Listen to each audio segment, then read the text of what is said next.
It's a Sunday afternoon in your mother's kitchen, and there are 11 people in the house. The oven has been on since noon.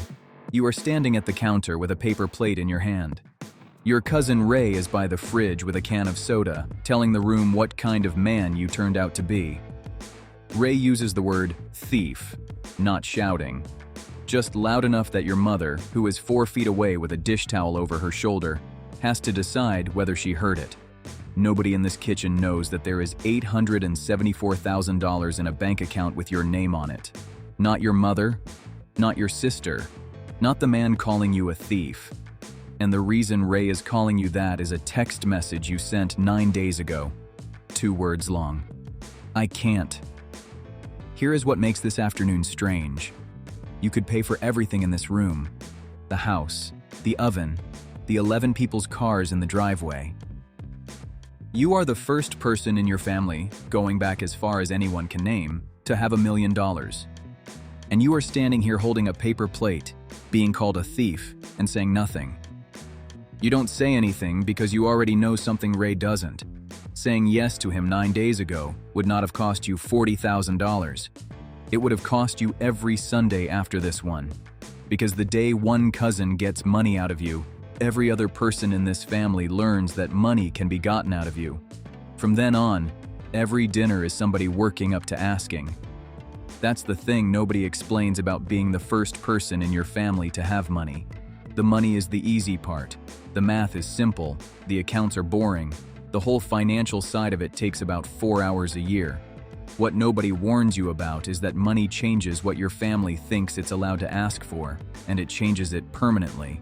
So let's go back 11 years to a van you bought for $6,800 and walk the whole thing forward. Because the day you got the money is not the day any of this started. You're 30 years old and you fix commercial refrigeration, walk-in coolers, display cases, the ice machines behind bars. Restaurants and corner shops call you when the cooler dies at 8 in the morning with $4,000 of meat inside. That is the entire business. The meat is dying, and you are the person who can stop it. You work for a company called Voss Mechanical, and Voss pays you $26 an hour to do the repair that saves the meat. Voss charges the restaurant $240 for the first hour on site. You have known that number for 2 years because you write it on the invoice yourself. Your father worked 34 years at a paper mill in the same town. He died at 61, and when the estate was settled, what was left came to $9,000 and a truck. Nobody in your family has ever had money. That sentence isn't a complaint, it's a fact with consequences. Here is the consequence that matters. When nobody in a family has ever had money, nobody in that family has ever had to learn what to do when somebody does. So you buy a van, $6,800, a 2014 cargo van with 140,000 miles on it, and a passenger door that has to be pulled twice. You keep working for Voss during the day, and you take your own calls at night, and for 14 months, you sleep about 5 hours. Your first real customer is a Vietnamese grocery on 9th Street whose display case fails on a Saturday. Voss quotes them Monday. You show up in 40 minutes and charge them $190. They call you 11 more times that year. Then they give your number to a cousin of theirs who runs a restaurant, and the restaurant passes it to a bakery, and not one of those people found you through an advert. A chain of people who each had a cooler die on a weekend is how the entire refrigeration company gets built. Not a plan. A chain. By 34, you have 2 vans and a man named Emilio who works for you. By 37, you have 4 vans and a small unit off the highway with a parts shelf in it. You also have a service contract with a regional grocery chain, $11,000 a month, flat, to keep 42 coolers alive. That contract is the moment the business stops being you with a wrench. A flat monthly payment means money arrives whether or not something breaks, and that is the difference between a job and a company. Your mother, Marlene, tells people you fix fridges. She is not being dismissive, she's being accurate, and you like that she says it that way. Nobody at church asks a fridge guy for money. At 41, a company that buys small service businesses in 3 states sends you an email. They own the customer list, the routes, the contracts, and they want yours. The number on the offer is $1,200,000. Here is what actually lands in your account, because the number in the offer and the money you keep are two different numbers. Out of the $1,200,000, the broker who handled the sale takes $54,000. You pay capital gains and state tax on the gain, which is $212,000. You pay off the last of the equipment loans on the vans, which is $60,000. What clears into your account is $874,000. Add the house you have been paying down for 9 years, which is worth $230,000 with $48,000 still owed on it. Add $61,000 in a retirement account you opened at 35 and never touched. That's a net worth of $1,117,000. You find this out on a Tuesday, sitting in the van, in the parking lot of a grocery store you no longer have a contract with, because you no longer have contracts with anyone. And you don't feel what you expected to feel. You feel like you are holding something breakable in a house full of people who don't know it's there. The first decision you make is the one that decides everything after it. You decide nobody outside of your wife Danny gets to know the number. Not because you're ashamed of it, because of what you know about your own family, and what you know is specific. Money in your family has always been a shared emergency. When your uncle's transmission went, everyone put in $80. When your father's roof leaked, 3 brothers came with a ladder. That system is not a bad system. It kept everyone alive for 40 years. But it runs on one rule. And the rule is that anything anyone has is available to whoever needs it most right now. You are about to become the person who has the most. Under that rule, that makes you the fund. The $874,000 sits in a checking account for 8 days, paying you nothing. You don't know where to put it, and you are afraid of doing something stupid with it. That fear is correct. A lot of first money dies in the first 90 days, spent by someone who has never had a decision this size and doesn't know that the right move is to be slow. So you hire a woman named Priya who charges a flat $4,000 to write you a plan and does not take a percentage of anything and does not sell you products. That structure matters, and here is why. A person paid a percentage of your money has a reason to move your money. A person paid $4,000 flat has no reason to do anything except be right. The plan she writes is boring on purpose. $600,000 goes into 2 index funds, which means you own a slice of thousands of companies at once. That money is still yours. It stays in an account with your name on it, and you can sell any part of it in a day and have the cash in 3. Nobody else has a claim on it, and it is not lent to anyone. $200,000 goes into treasury bills, which are loans to the federal government that pay you a small fixed amount and come back on a date printed on them. And $40,000 stays in cash, in a savings account, doing nothing. Remember that $40,000. It's going to matter in a minute. The $40,000 in cash has a job, and the job has a name. Your mother is 68 and lives alone in the house your father bought in 1987, and she manages that house fine, right up until the day she doesn't. For a woman her age living by herself, what usually ends that arrangement is a fall.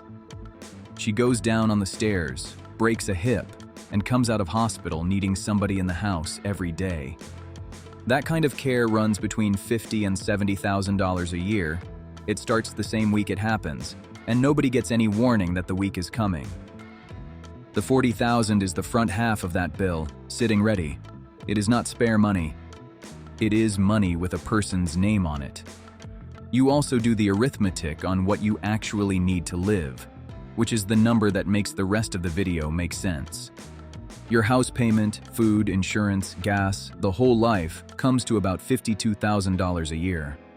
The index funds and the treasury bills throw off enough to cover most of that without you selling anything. So you keep working, 3 days a week, doing service calls for the company that bought yours because you are 41, and a man who does nothing at 41 becomes a strange man by 50. Now here's the part that changes your family. 9 months after the sale, you drive your mother to a diner and hand her a folder. Inside the folder is a letter from her mortgage company. The $74,300 still owed on the house at 41 Pearl is paid, in full. There is nothing left to pay. She reads it twice. Then she puts both hands flat on the table and doesn't say anything for a long moment. which is what your mother does instead of crying in front of people. You chose to pay the mortgage instead of handing her money, and the reason is mechanical, not sentimental. Cash in your mother's account is available to everyone she loves, and your mother loves people who will ask her for it. A paid-off mortgage cannot be asked for. It cannot be lent to your cousin, and it cannot be spent on a nephew's transmission. It is a thing that has already happened. You ask her not to tell anyone. She agrees. And then in April, she gets her kitchen floor replaced because the linoleum was from 1991 and lifting at the seams, and a floor is visible. That's all it takes. Not a confession. A floor. Your aunt sees the floor, and your aunt asks Marlene what floors cost these days. And Marlene, who has never lied well in her life, says the wrong thing in the wrong tone. 6 weeks later, your cousin Ray calls you. Ray is 44. He installs signage, and he has a plan. A paving contractor in the next county is selling his equipment and his route. Ray needs $40,000, and he will pay you back in 18 months. And this is not really a loan, because it's family. Sit with the size of that number for a second because it is not an accident. Ray asked for $40,000. You have exactly $40,000 in cash. He does not know that. Nobody knows that. He picked a number that sounded like a stretch but not an insult, and it landed on your only liquid dollar for dollar. And you say no. Not because you don't have it. You have it, and you both know something is there, and the no is not about the money being missing. You say no because of what a yes would do to every year after it. This is the one idea in this video I want you to keep, so I'll say it as plainly as I can. Inside a family, a request for money is not a transaction. It's a precedent. The $40,000 is a one-time number, but the answer is a permanent rule, and everyone in the family learns the rule at the same time. Say yes to Ray, and you have not spent $40,000. You have announced that the fund is open, and you have told 9 other people what size of ask gets approved. That's why the important quantity is not the amount, it's the frequency. A single yes to one cousin sets the price of every Sunday dinner for the rest of your life, because from that afternoon on, every person in that kitchen is doing arithmetic while they eat. You also know something specific about this particular ask that makes it worse. Ray does not need $40,000 for equipment. Ray needs $40,000 because he is $31,000 behind on 2 credit cards and a truck. The paving route is the story he built to make the number sound like a future instead of a hole. You know this because his sister told your wife in February. Money into that hole does not close it. It reveals a new number. So you send the text. I can't. 2 words, because the long version invites a negotiation and the short version doesn't. And it's a lie, technically, and you send it anyway. The true sentence, I can, and I've decided not to, is one you would be defending at every family event until one of you dies. 9 days later, you are standing in your mother's kitchen holding a paper plate, being called a thief. Here's what I want to ask you. You, watching this, not the man in the kitchen. Was the 2-word text the right call, or does a man with $800,000 owe his cousin the truth and a conversation instead of a lie that ends it? Because there's a real argument that I can't was the cowardly version, and it's the version most people would send. Tell me in the comments which one you'd have sent, and why. Anyway, you're 42 now, and the family has sorted itself into 3 groups, and the sorting was not something you did. The first group is the people who stopped calling. Ray and Ray's brother, and an uncle who never said anything to your face.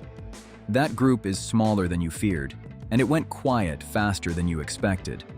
A person who wants cash loses interest in a person who doesn't give cash, and the losing of interest takes about 4 months. The second group is the people who never asked. Your sister Nadine, who is a nurse and works nights and has never in her life asked anyone for anything, is in this group. Nadine is the person you most want to help, and Nadine is the hardest person to help, because help offered to a person who didn't ask feels like a verdict on how they're doing. So you find the version she can accept. Nadine has a son, Marcus, who is 17 and good at the kind of math that has letters in it. The state university's tuition is $9,400 a year. You pay it, All 4 years, $37,600 total, straight to the university's billing office. That money never sits in anyone's account. It cannot be redirected to anything, including an emergency, including a good one. Nadine, your sister, cries in a parking lot for 11 minutes and then never mentions it again, which is exactly the deal she'd have asked for if she asked for things. The third group is the one nobody prepares you for, the people who are fine with the money but not fine with what it did to the shape of the family. Your mother is in this group. Marlene has a paid-off house and a son who is safe. She also has a nephew who doesn't come to dinner anymore. She counts that as a cost, and she is not wrong to count it. That's the actual bill for the first million in a family, not tax, not the broker's $54,000. The bill is that you become the reason some people aren't at the table, and everyone at the table knows it. Now the year you are 43, the hardest ask arrives, and it does not come from Ray. The hardest ask comes from your mother, Marlene. She sits in your kitchen and she says that Ray is going to lose the truck. His wife has a kid in the 2nd grade. She has thought about it, and she would like you to do this for her. An ask from the person who raised you has no clean answer, and I'm not going to pretend it does. Refusing your cousin costs you your cousin.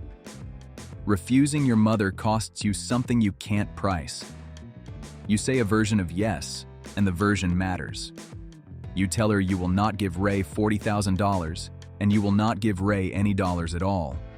What you will do is pay the truck's arrears straight to the lender, $4,100, one time. If the truck falls behind again, there is no second time, and Ray will not hear about any of it from you.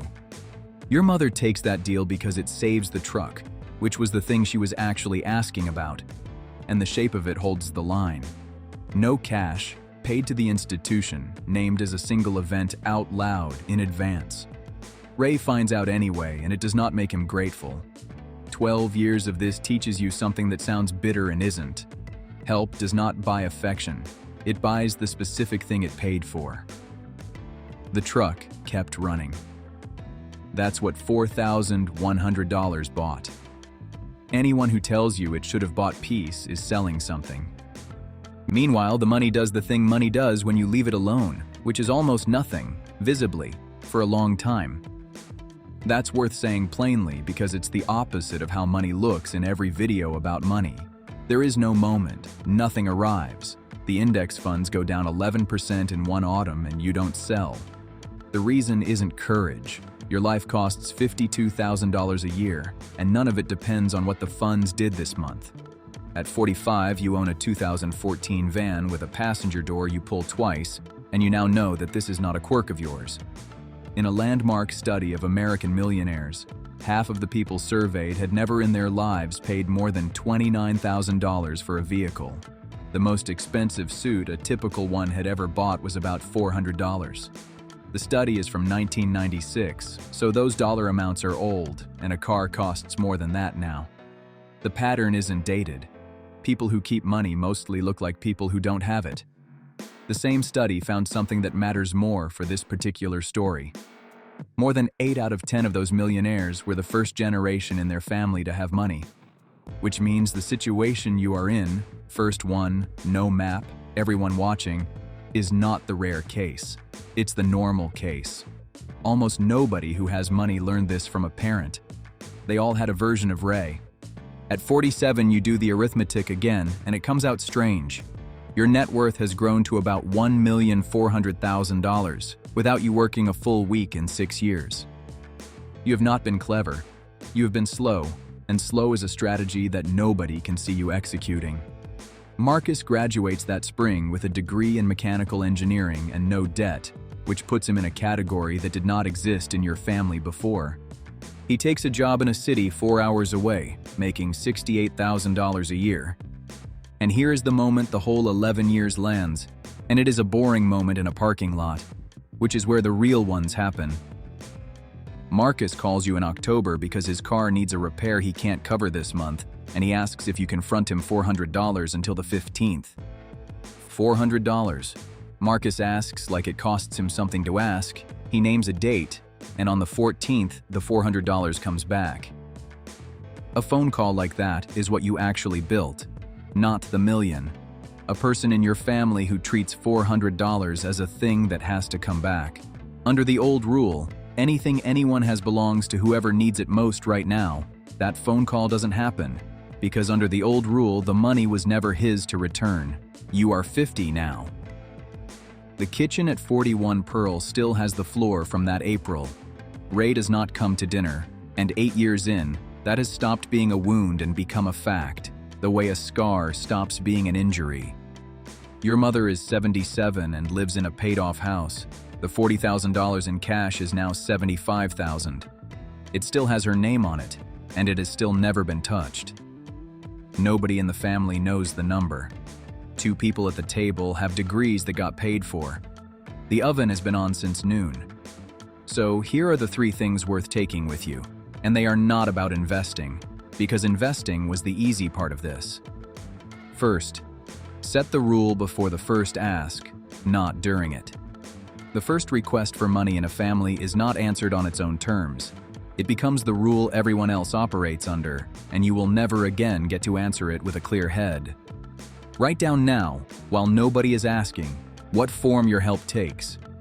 Ours was never cash, always paid straight to the institution, always named out loud as a single event. Second, give in shapes that can't be re-asked. A paid tuition bill, a cleared arrears balance, a mortgage closed out. These are things that already happened. Cash is a thing that can be spent, lent onward, and asked for again in 11 months. Same dollars, completely different afterlife. Third, put a person's name on your cash. The $40,000 in that savings account was never spare because it had a job with a face attached to it. Money with no name on it feels available to you and to everyone around you. Money with a name is not a temptation and not a negotiation. It's already assigned. And somewhere right now, in a van in a parking lot, somebody in your family's position is looking at a number for the first time and deciding who gets to know it. That decision will shape the next 20 years more than the number will.